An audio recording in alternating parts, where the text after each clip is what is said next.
السلام عليكم ورحمة الله وبركاته. بسم الله الرحمن الرحيم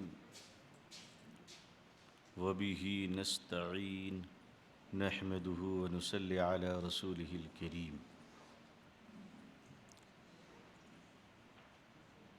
معزز بزرگان محترم، ارباب فکر و دانش، پردہ نشین خواتین امت اسلامیہ،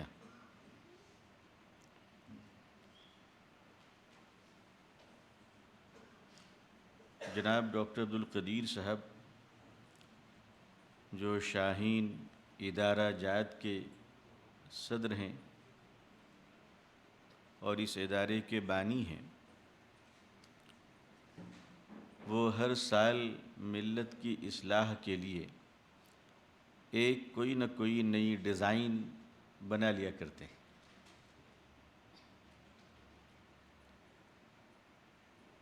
یقیناً جب آدمی کے اندر ملی درد ہوا کرتا ہے اور ملت کے تئیں فکر ہوا کرتی ہے تو وہ انسان کسی بھی مقام پر پہنچ جائے وہ اپنے اس متبرک سلسلے کو کبھی ترک نہیں کرتا۔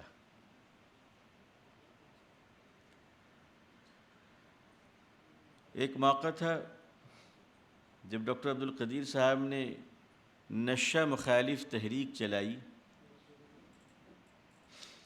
اور اس طرح چلائی کہ گٹکے کے خلاف، نشہ سے مراد صرف ہم وہ بوتل میں بند طوفان کو نہ سمجھیں بلکہ چھوٹی چھوٹی پیکٹوں میں بھی بند شیطان رہا کرتا ہے۔ تو ہر سائز کے شیطان ہوتے ہیں۔ آپ لوگوں کو اللہ تعالیٰ اور ہمیں بھی مقبول حاضری اور بیت اللہ شریف کی زیارت نصیب فرمائے۔ منی میں جب ہمارے حاجی رمی جمار کے لیے جاتے ہیں شیطانوں کو پتھر مارنے کے لیے، تو وہاں 3 شیطان ہوتا ہے، تو ایک چھوٹا، ایک درمیانے درجے کا اور ایک بڑا شیطان۔ تو فارسی میں رہنمائی لکھی رہتی ہے، تو جو بڑا شیطان ہے وہاں فارسی میں بورڈ لکھا ہوا ہے شیطان بزرگ۔ میں نے کہا کمبخت، اس کے بھی دن آ گئے، یہ بھی اب بزرگوں کی صفوں میں کھڑا ہو گیا۔ تو اسی طرح نشے کے جو درجات ہیں، پیکنگ کے لحاظ سے عرض کر رہا ہوں، نشے کے لحاظ سے نہیں، ورنہ آج کل تو ایسی سی پڑیا آ گئی ہے جو پورے میخانے کو تباہ کر دے، اتنا نشہ ہوتا ہے اس میں۔ تو ڈاکٹر صاحب نے اس کی مخالفت شروع کروائی، تو ہماری قوم کے وہ نوجوان جو نادانی کے باعث، کم علمی کے باعث سڑک پہ کھڑے ہو کے اس کو کھا لیا کرتے تھے، انہیں پھر ڈاکٹر صاحب کی خدمت میں لگایا گیا اور انہوں نے آ کر کہا کہ آپ تعلیم کا کام کر رہے ہو، ہم نے کبھی روکا؟ ڈاکٹر صاحب نے کہا نہیں روکا۔ کہا پھر ہم یہ گٹکا کا کام کر رہے ہیں، آپ کیوں روکتے ہیں؟ عزیزان ملت اور میری بہنیں، انسان دین کے کام پر ہمیشہ گامزن اور مسلمان آن ڈیوٹی ہے۔ جب تک مسلمان زندہ ہے یہ آن ڈیوٹی آفیسر ہے۔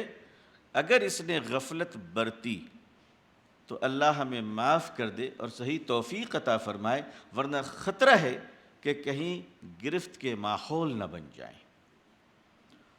میں اب آپ کی توجہ کو ایک بڑی باریک نقطے کی طرف لے جانا چاہتا ہوں کہ غفلتیں کس زہریلے انداز سے ہمارے معاشرے کے خون میں سرایت کرتی جا رہی ہے۔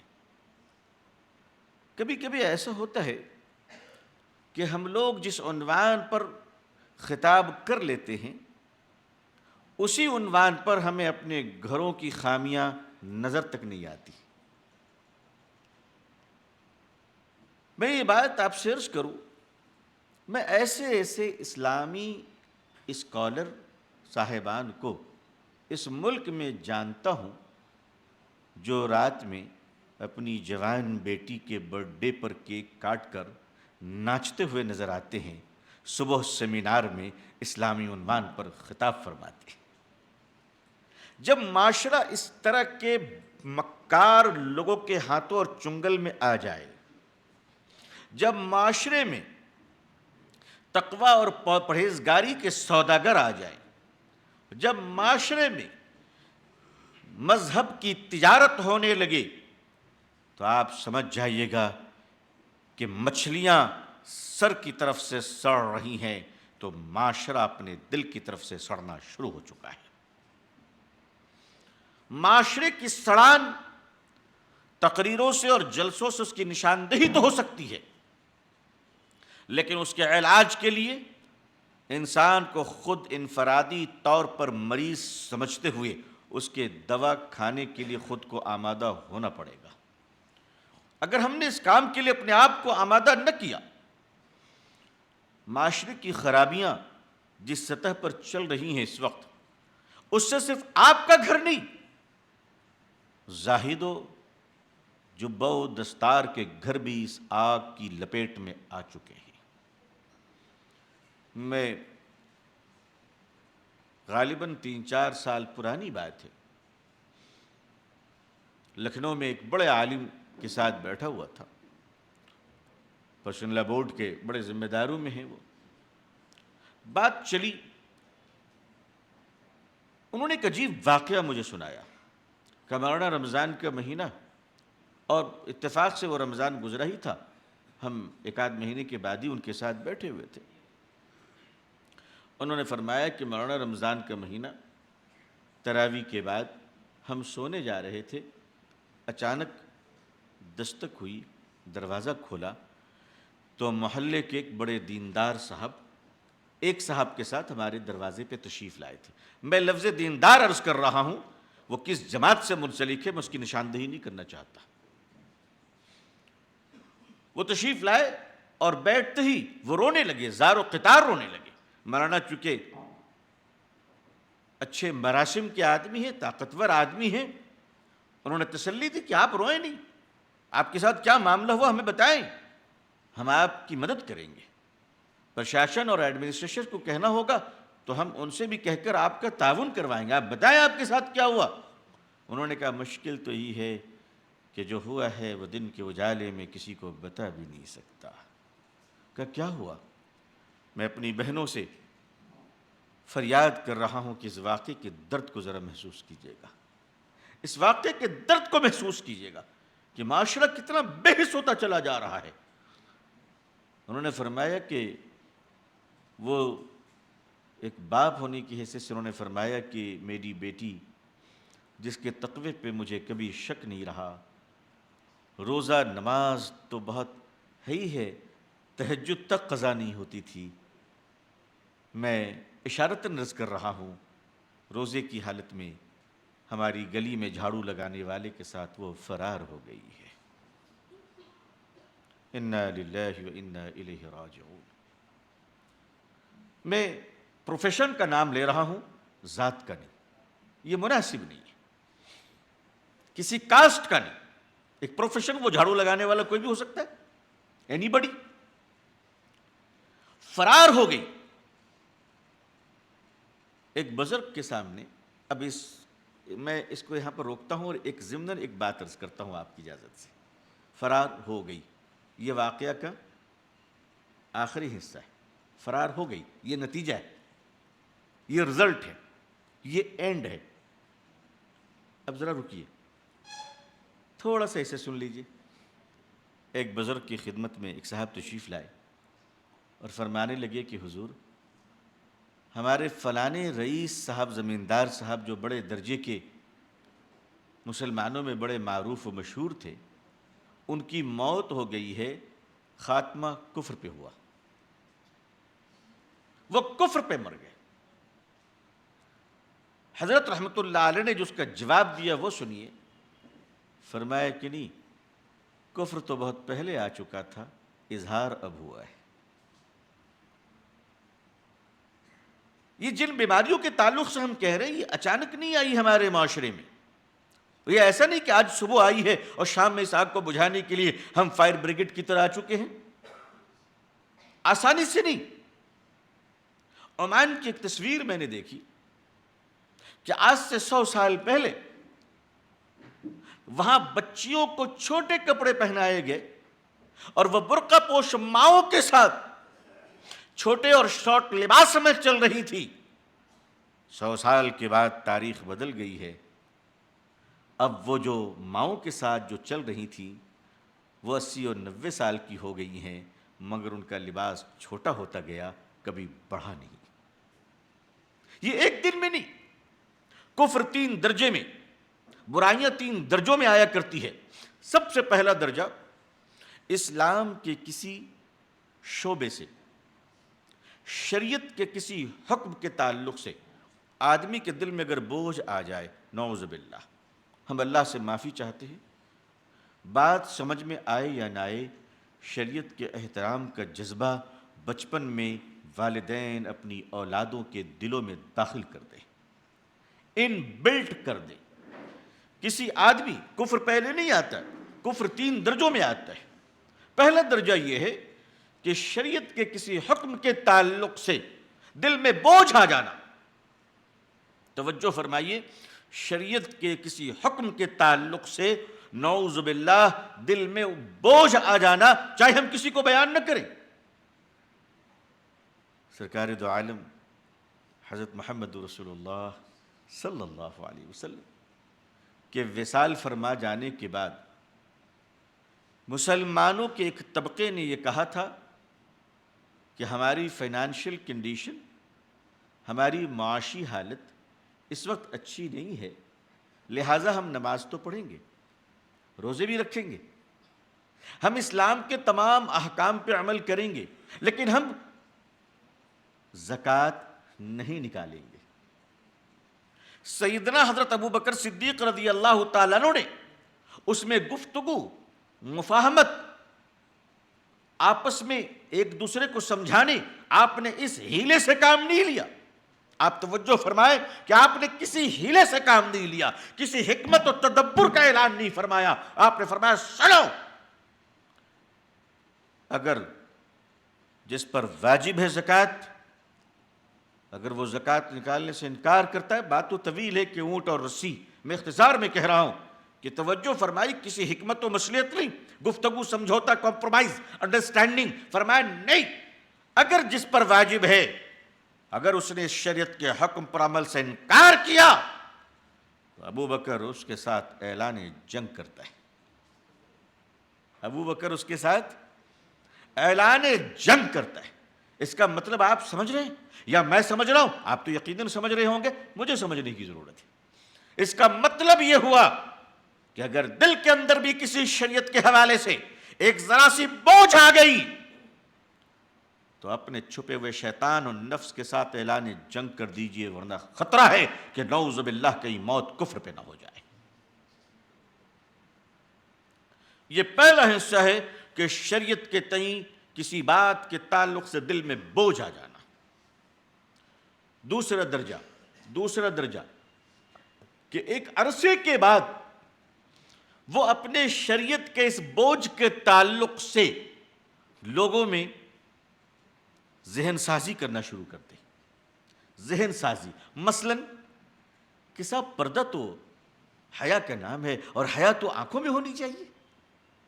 کتنا خوبصورت فلسفہ ہے یہ کہ حیا تو آنکھوں میں ہونی چاہیے، حیا کا لباس سے کیا تعلق؟ نعوذ باللہ من ذالک.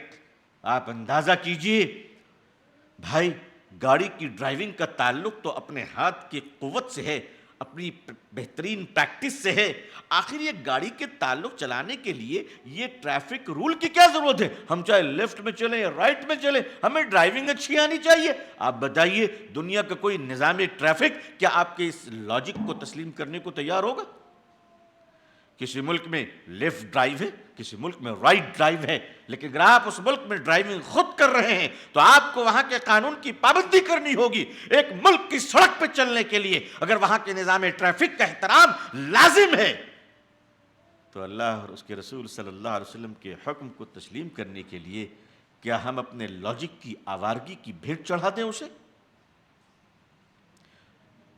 حکیم الاسلام شیخ الاسلام حضرت مولانا جسٹس محمد مفتی تقی عثمانی صاحب دامت برکاتہم نے ایک بڑی اچھی بات کہی، بڑی اچھی بات ماشاءاللہ. خیر وہ ہیں بھی اس درجے کے الحمدللہ. ہمیں ایک دوسرے سے سیکھنا چاہیے، اپنے آپ کو کمپلیٹلی سمجھ جانا چاہیے. حضرت تقی عثمانی صاحب دامت برکاتہم نے فرمایا کہ ہر بات پہ، دین کی ہر بات پہ لاجک ڈھونڈنا یہ آدمی کو پاگل بنا دیتی ہے، یہ آدمی دیوانہ ہو جاتا ہے. نہیں، دین کی ہر باتوں کے لاجک کو سمجھنے کے کیا ہم قابل ہیں؟ کیا ہم میں سے ہر آدمی سافٹ ویئر انجینئر ہے؟ ابھی ہمارا بھارت ماشاءاللہ چاند پر پہنچ گیا، ہم لوگ یہی سے سلام کریں گے. جھنڈا لہرا رہا ہے ہمارا، کل لینڈ کیا ماشاءاللہ، ہم تو حیران ہو گئے. کتنے لوگ سجدے، کتنے لوگ نمازیں چندریان پڑھ رہے تھے. مجھے خیر میں تو بڑا چھوٹا عالم ہوں، میں نے ایک لطیفہ سنا تھا کہیں پر کہ 15 اگست کے دن ایک مولانا صاحب، امام صاحب ایک نوجوان کو بڑی پٹائی کر رہے تھے. لوگوں نے پوچھا کیوں مار رہے؟ کہا کمبخت صبح سے 3 بار آ کر پوچھ چکا یوم آزادی کی نماز کتنے بجے ہوگی. ایک لطیفہ ہی ہوگا بہرحال. یعنی آپ سوچئے کہ غلامانہ ذہنیت ہماری کیا بنتی جا رہی ہے. یعنی ہم بالکل ڈس بیلنس ہو جا رہے ہیں، نہ شریعت پر ٹک پا رہے ہیں، نہ دیش بھکتی جتا پا رہے ہیں. یہ تو ایسا لگ رہا ہے کہ بیمار ہوتے چلے جا رہے ہیں. ہمیں ہر کام کرتے وقت اپنی سٹینڈرڈ کو برقرار رکھنا چاہیے کہ ہمیں کیا اور کس طرح کرنی ہے. ہر بات پہ لاجک. صاحب یہ نماز میں لاجک کیا ہے؟ ظہر میں چپ رہنا، مغرب میں تلاوت کرنا، یہ لاجک کیا ہے؟ ایسا ہی ہے، آپ نے اپنے ڈرائیور سے کہا کہ 2 کلو بہترین مٹن یہاں سے 10 کلومیٹر دور، یہ مولانا صاحب دامت برکاتہم کے الفاظ ہے جو میں تھوڑے بہت چینج کر کے آپ سے عرض کر رہا ہوں. فرمایا 10 کلومیٹر دور. آپ نے ڈرائیور سے کہا وہاں سے جا کر مٹن لے آؤ 2 کلو. آپ کے ڈرائیور کہتا ہے سر کوئی لاجک ہے؟ بغل میں دکان ہے، تیل بھی بچ جائیں گے، وقت بھی بچ جائے گا. آپ بتائیے کہ اتنی دور سے گوشت منگوا رہے ہیں، لاجک کیا ہے؟ اگر آپ کا ڈرائیور آپ سے لاجک پوچھ لے تو آپ اپنی میجک دکھانے پر مجبور ہوں گے یا نہیں؟ آپ کہیں گے اس مہینے کی تنخواہ پکڑو اور گھر میں یا لاجکوں کی تسبیح پڑھو. آقا کے حکم پر غلام لاجک نہیں پوچھا کرتا. اسلام کے ماننے والوں، تم اللہ اور اس کے رسول صلی اللہ علیہ وسلم کے تابع ہو یا اپنے لاجک کے تابع ہو. یقیناً ظاہر ہے نبی کریم صلی اللہ علیہ وسلم مسجد نبوی میں خطاب فرما رہے ہیں، صحابہ سامنے ہیں، تعداد بڑھ گئی تو صحابہ کھڑے ہیں. آپ صلی اللہ علیہ وسلم نے ارشاد فرمایا اے لوگو جہاں ہو وہیں بیٹھ جاؤ. صحابہ بیٹھ گئے لیکن آواز دور تک چلی گئی، آواز دور تک چلی گئی. حضرت عبداللہ ابن مسعود رضی اللہ تعالیٰ عنہ جنگل سے لکڑیاں کاٹ کر آ رہے تھے. آپ اس مجلس میں شریک نہیں تھے لیکن کانوں میں آواز پڑ گئی کہ نبی کریم صلی اللہ علیہ وسلم کی آواز ہے اے لوگو جہاں ہو وہیں بیٹھ جاؤ. حضرت عبداللہ ابن مسعود رضی اللہ تعالیٰ عنہ جنگل میں تھے، وہیں بیٹھ گئے، وہیں بیٹھ گئے. اچھا وہ لکڑیاں لے کر بیٹھ گئے، کافی دیر تک بیٹھے رہے، یہاں مجلس ختم ہو گئی. ایک صحابی کا گزر ہوا، انہوں نے کہا کہ اللہ میرا بھائی عبداللہ ابن مسعود اس طرح کیوں بیٹھے ہوئے ہیں رضی اللہ تعالیٰ عنہ. درد ہوا، قریب گئے اور فرمایا سلام کیا اور کہا کہ بھائی عبداللہ تمہیں کیا ہوا، تم اس طرح سے کیوں بیٹھ گئے ہو یہاں پر؟ تو انہوں نے جواب دیا، توجہ فرمائیے، انہوں نے کہا کہ نہیں میں وہ جنگل سے آ رہا تھا لکڑیاں لے کر، تو یہاں پہ آواز آئی رسول اللہ صلی اللہ علیہ وسلم کی اے لوگو جہاں ہو وہیں بیٹھ جاؤ. تو میں تو یہی تھا تو میں یہیں بیٹھ گیا، میں یہاں تھا میں یہیں بیٹھ گیا. اس صحابی جو دوسرے والے صحابی تھے انہوں نے ایکسپلین کیا کہ نہیں نہیں یہ حکم تمہارے لیے نہیں تھا، یہ حکم تو ان لوگوں کے لیے تھا جو مسجد نبوی میں حضور صلی اللہ علیہ وسلم کے مخاطب تھے. تم یہاں کیوں بیٹھ گئے؟ حضرت عبداللہ ابن مسعود رضی اللہ تعالیٰ نے تاریخی جواب دیا، فرمایا غلام یہ نہیں دیکھتا ہے کہ حکم کس کے لیے ہے، آواز کان پہ پڑی، میں نے اطاعت کر لی، میں نے اطاعت کر لی. آج ہم لاجک ڈھونڈتے اور معاف کیجیے گا صحابہ میں تو سارے افضل ہیں الحمدللہ. ہماری تو اوقات نہیں کہ میں کسی کے بارے میں کہوں یہ چھوٹے صحابی اور وہ بڑے صحابی ہیں. حالانکہ درجات کے اعتبار سے ہیں، لیکن حضرت عبداللہ ابن مسعود رضی اللہ تعالیٰ عنہ کے بارے میں تو میں کہہ سکتا ہوں کہ وہ صف اول کے فقہاء میں سے شامل ہیں. بڑے درجے کے فقیہ ہیں، اتنے بڑے درجے کے فقیہ ہیں کہ جب کوفہ میں آپ کو حضرت عمر رضی اللہ تعالیٰ عنہ نے روانہ فرمایا تو فرمایا کہ عمر اپنی ضرورت کو کوفہ بھیج رہا ہے. یہ حضرت عبداللہ ابن مسعود رضی اللہ تعالیٰ عنہ کا مرتبہ تھا، اور آپ بیٹھ گئے. ہم آج پوچھتے یہ بھی چلے گا وہ بھی چلے گا. میری بہت ہی عزت دار قیمتی بہنیں بیٹھی ہوئی ہیں، اللہ آپ کو خوش رکھے. آپ کی دعائیں ہم سب کو چاہیے، پورے معاشرے کو چاہیے. لیکن میں آپ کے ایک چھوٹا ہونے کی حیثیت سے یہ بات عرض کروں ایک درد کے طور پر کہ مجھے کبھی کبھی لگتا ہے، شاید ہو سکتا ہے کہ میں غلط سمجھ رہا ہوں، لیکن مجھے کبھی کبھی ایسا محسوس ہوتا ہے کہ اسلامی حیا کے نام پر اب جو برقعے ہمارے معاشرے میں آ رہے ہیں، شاید اس برقعے کو بھی اب ایک برقعے کی ضرورت پڑ جائے گی. شاید جو کنسپٹ ہے اس کو ختم ہونے مت دیجیے. اگر آپ نے تصور کو ختم کر دیا حیا کا، اور ہمارے برقعوں کے اندر اگر وہ تمام چیزیں آ جائیں جو زیب و زینت کا حصہ ہے، تو میری بہنیں آپ کیا کہیں گی؟ آپ کی اجازت سے اس کا جواب میں خود دے دیتا ہوں. ایک خاتون غلطی سے خوشبو لگا کر جا رہی تھی. کوئی شریف عورت بازاروں سے خوشبو لگا کر نہیں جاتی ہے، تو غلطی سے جا رہی ہوگی، میں تو یہی سمجھتا ہوں. بہرحال ایک خاتون نے غلطی سے خوشبو لگا لی، بازار سے جا رہی تھی. کسی مرد نے پوچھا کہ بہن یہ خوشبو کون سی ہے، ذرا بتائیے تاکہ میں اپنی بیوی کے لیے خرید لوں. تو اس عورت کی ایمانی غیرت جاگ گئی اور اپنی غلطی کے احساس ہوا. پلٹ کر اس بہن نے جواب دیا، خبردار یہ خوشبو مت خریدنا اپنی بیوی کے لیے، ورنہ پھر تم جیسے کسی بھی غلیظ آدمی کو تمہاری بیوی سے بات کرنے کا موقع مل جائے گا. پھر تمہاری بیوی سے کسی بھی غلیظ آدمی کو موقع مل جائے گا جیسے تم نے مجھ سے گفتگو کر لی. میری بہنوں، یہ پردہ، حیا، یہ اللہ کا حکم ہے. کس کا حکم ہے؟ اللہ نہ کرے اگر دنیا کے سارے مرد بھی انتقال کر جائیں تو خدا کی قسم یہ حکم باقی رہ جائے گا. یہ حکم باقی رہے گا. ہمیں اللہ کے حکم سے محبت کب ہوگی؟ ہمیں اللہ کے لیے پیار کب ہوگا؟ ہم اللہ کے لیے جینا کب سیکھیں گے؟ آخر قبر کا تصور اور اپنی موت کا تصور کیوں نہیں کرتے؟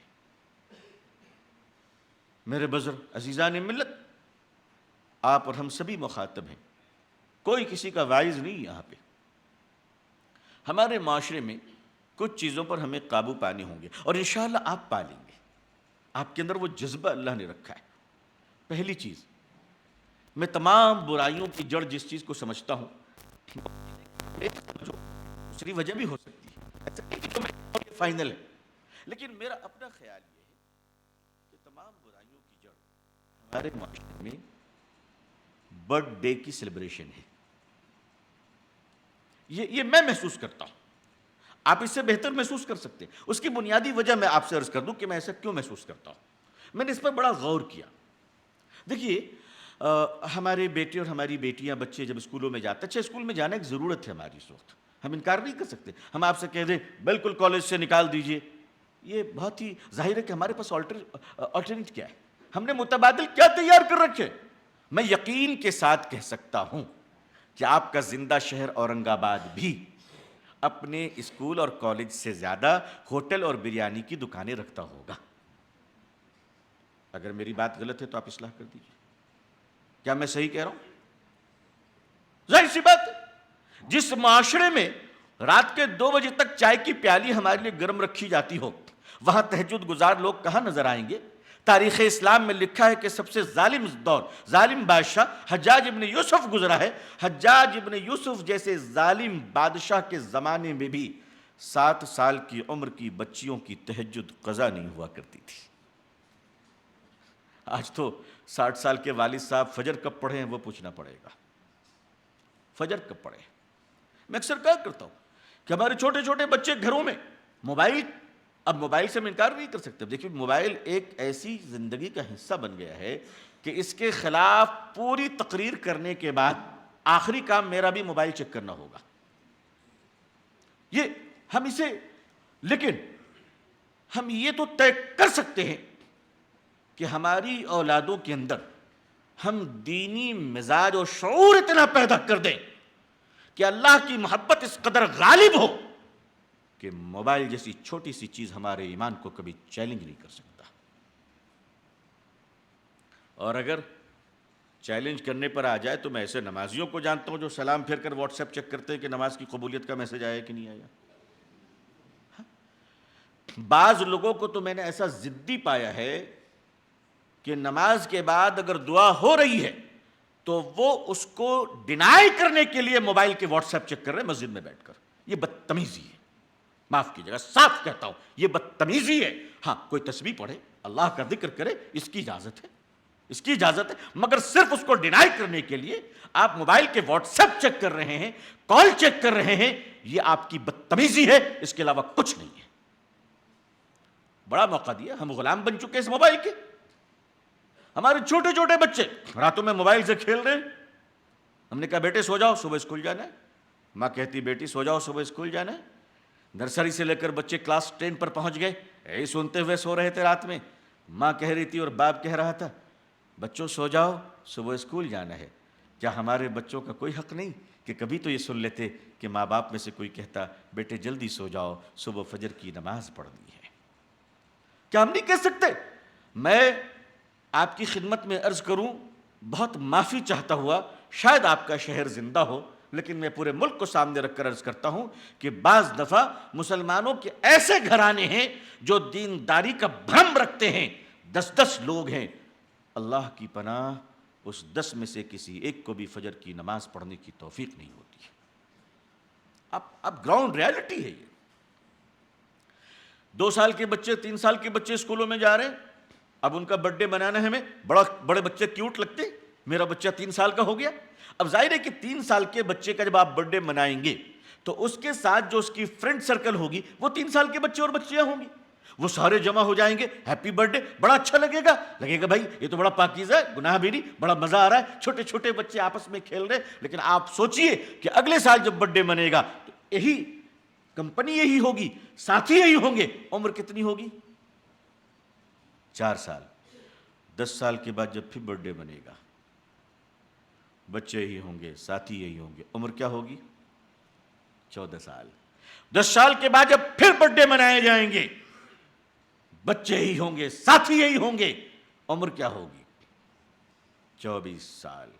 3 سال کی عمر سے جو تربیت دی گئی غلاظت کی، اس کو 24 سال کی عمر میں چند مولویوں کی تقریروں سے ختم نہیں کیا جا سکتا. برسوں کے دلدل کو ریت کے چند بوریوں سے آپ پانٹ دیں گے.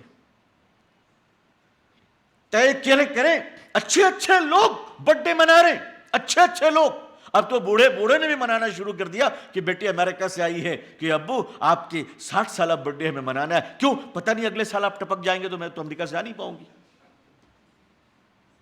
اگر اتنا ہی شوق ہے برتھ ڈے منانے کا تو میں برتھ ڈے یوم پیدائش منانے کی جواز کو تو نہیں رکھ رہا ہوں، ہمارے اکابر علماء موجود ہیں، اس کی جواز کو تو سوال ہی نہیں اٹھتا میں قائل ہو جاؤں. لیکن اگر کرنا ہی ہو تو سب مل کر بیٹھ جاؤ، یہ دعا کرو کہ اللہ میرے ابو 60 سال کے ہو چکے، پتہ نہیں کب مر جائیں گے. ہاں جگر ہونی چاہیے، موت کی یاد دلائیے، پتہ نہیں کب مر جائیں. اے اللہ مرنے سے پہلے میرے ابو کو بھی اور ہم سب کو بھی توبہ کی توفیق عطا فرمائیے. ہم برتھ ڈے کو جڑ سے مٹائیں انشاءاللہ. اور برتھ ڈے کی آنے والی دعوتوں کا انکار کریں انشاءاللہ.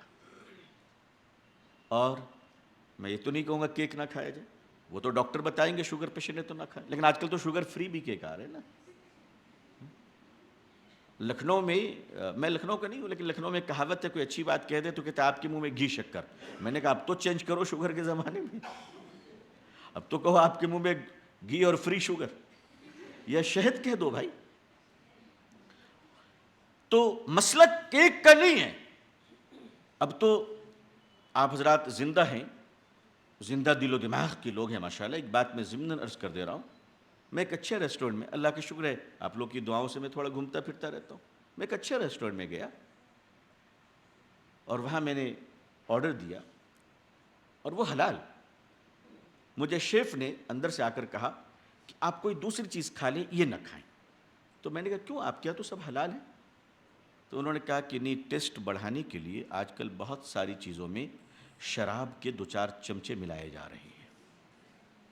جی، یہ آپ خیال رکھیں کہ حرام لقمہ جب اندر جائے گا تو اللہ کا خوف باہر نکل جائے گا. ہم کھانے پینے میں بڑے غیر محتاط ہو گئے، بڑے غیر محتاط ہو گئے. ہمیں ذرا احتیاط کے ساتھ دیکھنا چاہیے کہ ہم کس کے یہاں کھا رہے ہیں. اسی طرح بعض کیک ایسے بن رہے ہیں جس میں الکوہل کی آمیزش ہو رہی ہے، تو ہم اس کا سرے سے انکار کریں کہ برتھ ڈے معاشرے کا ناسور ہے. انشاءاللہ اس کے خلاف بھی ہم تہیا کرتے ہیں. امید ہے کہ آپ نے ہمت کر لی ہوگی، ہماری بہنیں بھی ہمت کر چکی ہوں گی. اس کے علاوہ جو باتیں ہمارے پیشرو مقررین حضرات نے، واعظین نے فرمائی ہیں، میں ان کو دہرانا نہیں چاہتا، لیکن آئیے ہم ارتداد کی لہر کو اگر روکنا چاہتے ہیں تو ہم اپنے بچوں کے بچپن کو تباہ کرنا بند کر دیں. ارتداد جوانی میں آتی ہے، ابتدا بچپن میں ہوتا ہے. آئیے اپنے بچوں کے بچپن کو بچا لیجئے، کیونکہ یہ بچے جب کل بڑے ہوں گے تو بچپن کبھی لوٹ کر ان کے پاس نہیں آئے گا. ان کے اس خوبصورت بچپن کو سنوار لیجئے، وہ بچپن جس پر نبی پاک صلی اللہ علیہ وسلم فدا رہا کرتے تھے، وہ بچپن کہ جنہیں دیکھ کر آقا کھڑے ہو کر سلام کیا کرتے تھے صلی اللہ علیہ وسلم. معاشرے کے بچوں کو، سماج کی سب سے قیمتی شے ہمارے معاشرے کے بچے ہیں، کھڑے ہو جائیں. اور ہم کالج اور یونیورسٹی بنانے کی فکر تو بالکل کریں گے، لیکن ہمارے گلی گلی میں چھوٹے چھوٹے درجے کے اسکول پہلے قائم کر لیجئے، کیونکہ تربیت کا مرحلہ کلاس 10 تک ہی رہتا ہے. اس کے بعد تربیتیں نہیں ہوا کرتی، اس کے بعد تو جوہر جو رہا کرتا ہے اس کے نکھرنے کا زمانہ ہوا کرتا ہے. آپ جان رہے ہیں کہ آپ کو اس ملک میں، ہندوستان میں، بڑے سلیقے اور حکمت کے ساتھ کام کرنے ہیں. انشاءاللہ دعا کریں کہ اللہ تعالیٰ وہ سلیقہ اور حکمت ہم سب کو عطا فرمائے. اور میں ایک جملے میں عرض کر دوں کہ وہ سلیقہ اور حکمت کیا ہے. وہ سلیقہ اور حکمت یہ ہے کہ اب ہم اپنے بچوں کو اس طرح تیار کریں گے انشاءاللہ کہ جس پر صرف ہماری کمیونٹی کو نہیں، ہماری کنٹری کو بھی پراؤڈ آئے گا انشاءاللہ، ناز ہوگا انشاءاللہ. یقیناً ہم اپنے بچوں کو اس لحاظ سے تیار کریں. اللہ تعالیٰ ہماری راہوں میں آسانی عطا فرمائے. اللہ تعالیٰ ہم سب کو دین کی سمجھ عطا فرمائے. اللہ تعالیٰ گاؤں گاؤں، گلی گلی دین کی تحریکوں کو سلیقے سے چلانے کی توفیق عطا فرمائے. اللہ تعالیٰ ہندوستان بھارت میں امن و شانتی عطا فرمائے. اللہ ہمیں اور آپ کو اور پوری امت مسلمہ کو عزت، عافیت، سلامتی، خیر، خوشحالی، صحت و تندرستی کے ساتھ اسلام پہ زندگی، ایمان پر خاتمہ نصیب فرمائے. آمین یا رب العالمین. آخر دعوانا الحمد للہ رب العالمین. والسلام علیکم ورحمۃ اللہ وبرکاتہ.